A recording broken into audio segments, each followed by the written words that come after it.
place in my head, come on my mind. So I'm ready to go on the road. I come out to live my life, jump around and live my life.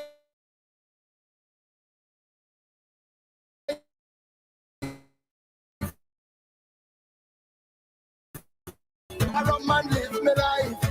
I'm the happiest man alive. Somebody say, whoa, oh, drink a rum and hey, I'm out and live my life. The happiest people alive. Somebody say, whoa, oh, jump around and hey, drink a rum and live my life. The happiest people alive. Somebody say, WEFM, the new fresh sound. WhatsApp us or call us at 457-9997. Activated Mornings on WEFM 99.9 is on now.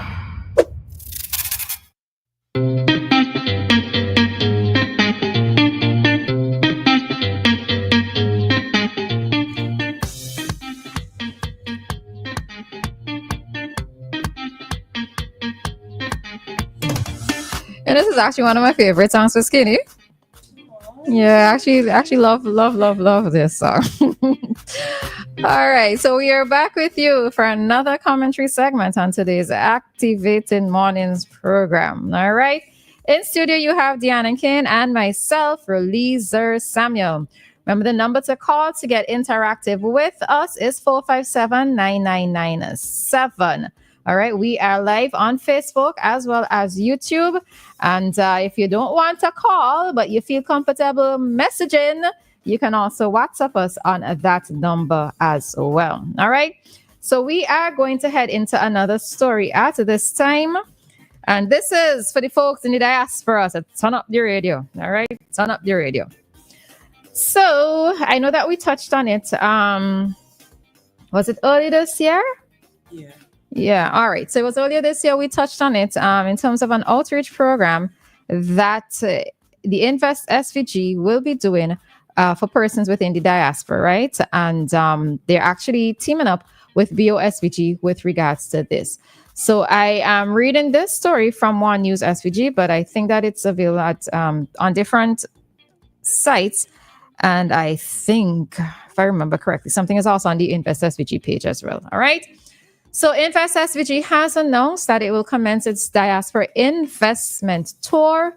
Home is where the heart is. Home is where the money should be, right? On the 5th of April. So joining the comprehensive list of partners on this initiative is BOSVG, who will present at all sessions, or who will be present at all sessions in the UK, Canada, and the US. All right. So what will be happening is that by meeting with persons face to face, they look forward to the opportunity of showcasing their current financial products. This is BOSVG, available to members of the diaspora, as well as new initiatives that they plan to bring on stream very soon. So at these sessions, we will show you the ease of conducting your banking business remotely and how our platforms are enabling more and more persons abroad to connect with their finances back home. All right. So at BOSVG, we want to afford you the opportunity of pursuing investment opportunities right here in your beloved homeland, says Patricia John, the Marketing and Communications Manager at BOSVG.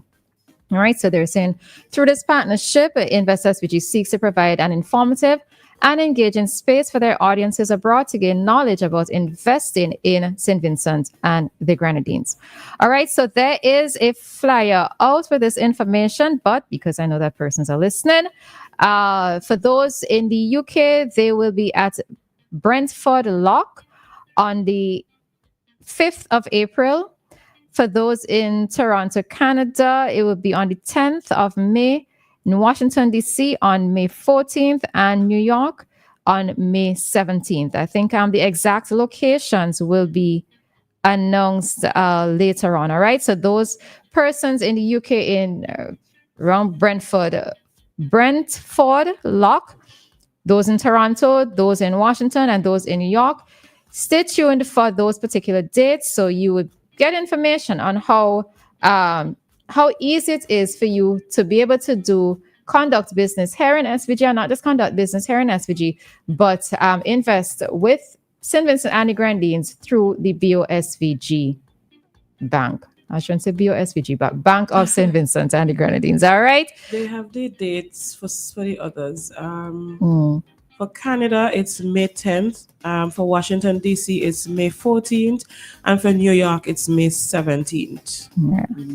Yeah. All right. So it's just something there. And I'm sure that, with BOSVG, well, not just BOSVG, with Invest SVG personnel being present, I suppose other questions can be asked as well. I know that many persons in the diaspora are always keen to know what products they can be able to source within their various jurisdictions, because many persons actually want to be able to support local. So, I know that there are many questions that persons are going to ask. So this is a good opportunity for you to be able to ask these questions. All right. As I mentioned before, one of the things that I would love to be able to see from this particular forum is those within the diaspora who have, quote unquote, made it, or you may not necessarily have made it, but you do want to be able to give back. One of the things that I always would say to persons who have businesses is please register with Invest SVG. All right. They generally send out notifications. They send out emails of opportunities that you can capitalize on as a business owner. And one of the things that I'm hoping that's coming out from these particular sessions is, apart from persons knowing how it is that they can be able to conduct business here at home or send their money here at home, to invest and save their money here at home, would also be the facility for persons who may be able to, who want to invest in local businesses, to have that opportunity to raise the question, to be able to say, okay, well, I have an interest in maybe agro-processing. I have an interest in maybe manufacturing businesses. I have an interest in, some youth-related businesses. If you have, Invest SVG would have that directory of local businesses. And if somebody who has it, you don't even have to, you don't have to be a millionaire, quarter millionaire, half millionaire, nothing on this sort, right? But there are many persons in the diaspora who do have an interest in investing in businesses. And let me tell you, people in the diaspora, right? It is, you don't even have to, let's say you want to, because I know sometimes when we think about investing, it has to be this big set of money. Listen, somebody may have a business, like when we did the interview last week with, right, with Cain in particular, right? Talking about grating coconuts and so forth. Yeah. It could just be something as simple as donating blenders, correct, right? Yeah. These are the little ways in which you can invest in a business, right? It doesn't have to be this large set of money, but find out, if there is an area that you are interested in or you want to see progressing or something. Maybe you saw an API, a business that you saw an API and you want to be able to reach out and to help somebody with a business. These are key areas in which that you can do so. All right.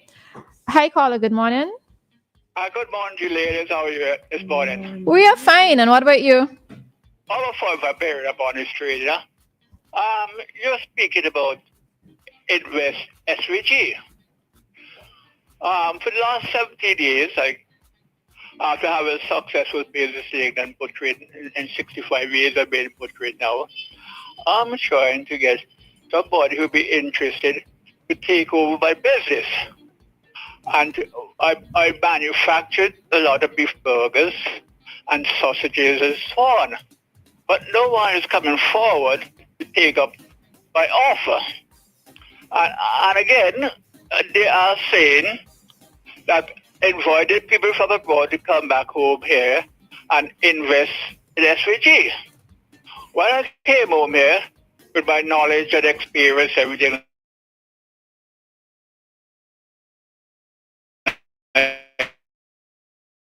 that, you think, I said, I don't know it all, but I know more than you all here because I've got the experience and all the knowledge. All that to do to help us St. Vincent. I did not come home to St. Vincent to work. I said, then I saw the opportunity. People knew that I was a butcher in England and they would like to get my services, especially foreigners coming here. They like to go and get a good cut of meat and everything like that. And everything chop up. And no one is coming forward. The Minister of Agriculture had promised to send people from the YES program. Nothing matured from it. And I don't know what happened. I'm hitting 83 years old. I don't know how long I can carry on here. My children in England, they're highly professional people, and they won't come home to the butchering. And it's not in their interest, either way. So I'm very scared. I mean, the amount of people I'm serving, especially as COVID and people lost their job. There are a lot of people did beef burger, they did sausage with it. And I perform a good service, and no one is just coming forward. So I'm just at the end of my tether now, doing what to do. So if anybody out there come and want to take up the opportunity, I'm willing to teach them. So anyway, I hope we get successful, but investors need people with experience. People with ambition without knowledge is like a boat and dry land. All right? So I hope something come of it, right? All right. You have a nice day. You was Mr. Gibson. Thank you. All right, and Mr. Gibson has raised something that has been always a bit troubling for me, and even from a personal standpoint. You know, I've heard him speak on this issue before in terms of not having somebody who can take up the business. Because I didn't even realize he was 83. Mr. Gibson, 83, and you're still working. Commendations to you, you know, but not being able to pass on the business to someone, right? And this is one of my concerns with several small businesses. And it's also my concern with small businesses that don't have persons who can take up the mantle should they die or should whatever happen to them. And it is something that is really of concern to me, because I noticed even the other day, well, this was several years ago, family-owned business, they had to put an ad in the newspaper of persons who may have an interest in it to take it up. And I remember thinking of it, but they have children, right? But none of the children were interested in taking up the business. And, you know, it's one of those things where I am not going to say that because I have a business, it means that my child should continue with the business, because their interests may be different. Yeah. While I might be passionate about the business, they may not be as passionate and want to do something else with their life. But in terms of being able to pass on, I think it is one of those serious problems that we face here in SVG, and we do have to have plans in place for, even if it's not your family, you have to try to identify somebody who can take it up. I agree. I remember us having this conversation a while back, and it really wasn't something that I thought about. You know, I just automatically assumed, well, the business is just going to pass on and pass on. But so now we hear Mr. Gibson saying that he wants to pass on this business, but he doesn't have anybody to pass it on to. That's interesting. I'm sorry, I'm not into butchering, sir. I think this may be. Hello, good morning. Good morning, my lady. Morning. I hear Mr. Gibson given. Just like the banana farmers, they people tell children, you see, we work so hard, we know why you to come and work hard in bananas. And nobody, if I have a child and I eat a banana farmer, I give him education and work at him, you know, I come back and work in bananas. And that's one of the problem that intention have. And then hard work. People running from hard work, you know why? Because everybody wants it easy, especially this generation. They sitting, they don't want no hard work. Because you see that work Mr. Gibson doing this. You have to go and look for animals. You got to get contact with people. You got to know, you got to get a good price. And a young man, he want to go and to do all this kind of thing. He don't want to go and you have to look for animals all over the country, all in the hills, all kind of thing, get people connection. And I believe that's where they're running from. And then turn on and then killing the animal and prepare them and all kind of thing. It's plenty to get work. So therefore, it will attract people. And then with a man like me, I hate blood. If you say I like to do butcher, I hate to see blood. I slaughter something. So it's a kind of hard kind of work, and then it's in the commandment also not kill and all kind of thing. And some people may say, oh, kill, but they just don't like to kill if you are killing an animal and all kind of thing. So therefore, that would be a really tight one. He said, you should learn every professional in different and not even take up that. So you should learn from the example, and just wish for the best. Because nowadays, it's time that people on the street and running about and walking in this and walking in banana field and walking in doing this and helping people. Now, I looking to be a butcher like that. This is time that everybody want to just good, everybody want to think good, and they don't want to have themselves, as I said, to go and mount it and look for this and look for that. But I wish you could have people doing that. But people just, that the mindset at all at this time. Okay, have a good day. All right, thanks, caller. I mean, I hear the thoughts of that particular caller, but in some ways, I think that the tide is changing a little bit, right? We see schools like GHS and grammar school, like back in the day, we would have never thought of them doing agriculture science, but they're doing it now, right? And I saw recently, I think the government in conjunction with Taiwan or something or the other, investing some money into a youth agriculture program. So I think this whole topic of agriculture, I think it may have stemmed from our grandparents or even our parents, right? Because as the caller correctly said, because those parents worked in the fields back in the day, for them, it was quote unquote dirty. It was a dirty job. They worked that hard in the sun, in the rain, etc. But they did not want for their children to. They wanted for their children to have these office jobs. They wanted for their children to work in town, right? They wanted their children to have a government job. So I think that was really and truly the mindset of maybe our grandparents. Probably how persons treated persons working in agriculture as well, treating it as though it's just for illiterate persons or it's just for people who can't get to work there or people who can't do that. But I feel like that is why that sort of stigma was attached to agriculture. But I feel like we're getting a lot more sense now and knowing that this is food. Most of the jobs that we look down on or that we don't want people to continue are the jobs that we need, because if nobody is planting the food, where are we going to get it from? The food that we see packaged nicely in supermarkets, somebody had to plant it. It had to come, unless it's some fake food, but it has to come from somewhere. It has to start in the ground. Somebody has to open the ground and put it in there and take care of it. So it really is, it's a necessity. It's probably more important than any other job in the world, because if we can't work, we don't have food. So I think that we're coming, and with schools like high school and grammar school now, the agricultural science, I feel like we're coming along, and soon enough, we may just get rid of that thing attached to it. Yeah, and we're always talking about you're going inside the supermarket and the prices of food, to your groceries so high. But we also have to encourage the buy local, so plant local, buy local campaign. So I think that it's turning a little bit, and this is why I have to give commendations to people like Hans John. Hans John is a farmer. Yes, all right, he is a farmer. Correct. And there are many persons who have their degrees. He's involved in entertainment, but he is also a farmer.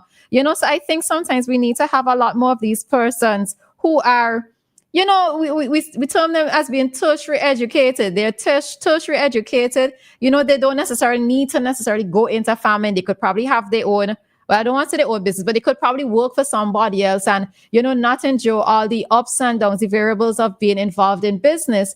But we have to have these persons, or we need to have these persons out there in the public so that children, can have positive role models, to know that, it's not just something for an older person to be involved in. It's not for my grandfather to be involved in or my grandmother to be involved in.